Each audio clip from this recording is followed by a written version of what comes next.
Now joining us to share insights on the rejection of the rotational presidency bill is public affairs analyst Charles Dell. Thank you very much for joining us on the news, sir. Now, some lawmakers argue that enshrining rotational presidency in the Constitution could undermine merit and fuel ethnic rivalry.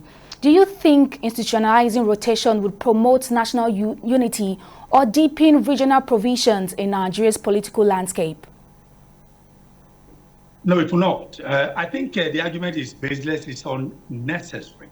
If you look at it, even what we are doing now, though it's a convention, which is not giving any constitutional bite I made, we're already practicing rotational presidency, or you may call it maybe oscillatory leadership, because it rotates or you oscillate between the north and the south, which is of course called zoning. All right.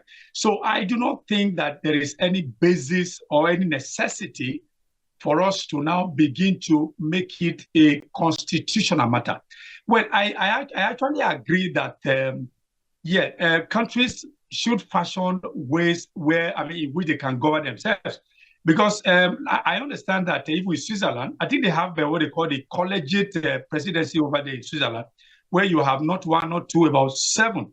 A collective of 7 leaders that are have executive powers over each of them having equal executive powers in Switzerland. So if you also go to Costa Rica, they also practice what they call a collegiate presidency.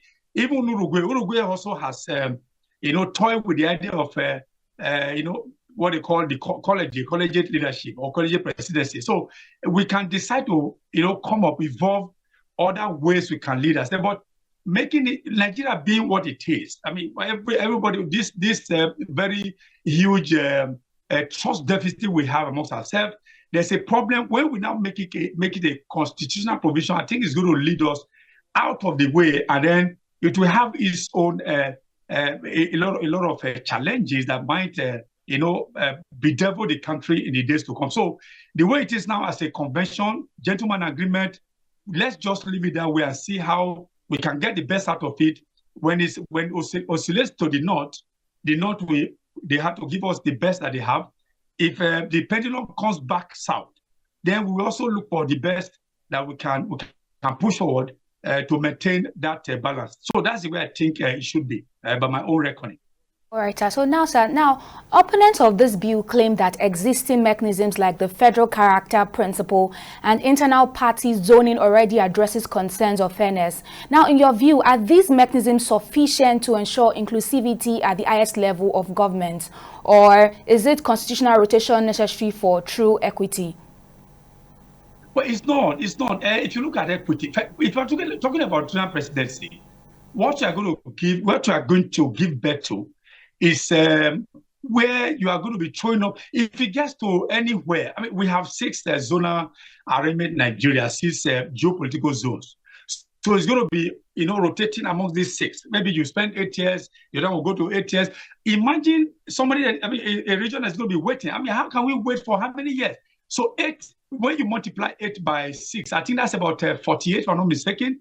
About 48, that's 48 years. So if right now is the turn of the Southwest. So Southwest, we now, after Tinubu's, assuming we have already started it, after Tinubu's tenure in 2031, then the Southwest will not aspire to be leaders for another 48 years. So it's going to bring a lot of challenges, maybe because and all of that within the polity. So the way it is now, let us just leave it for this rotation or oscillation between the South and the north. Of course, each of the zones, or you have south, you have north, they are divided into three zones each.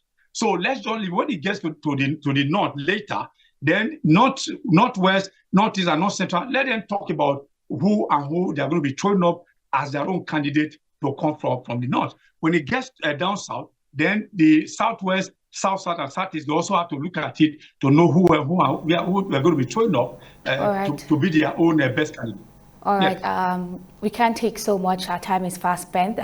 Public affairs analyst Charles Idel, thank you very much for joining us on the news to share your insights. Thank you.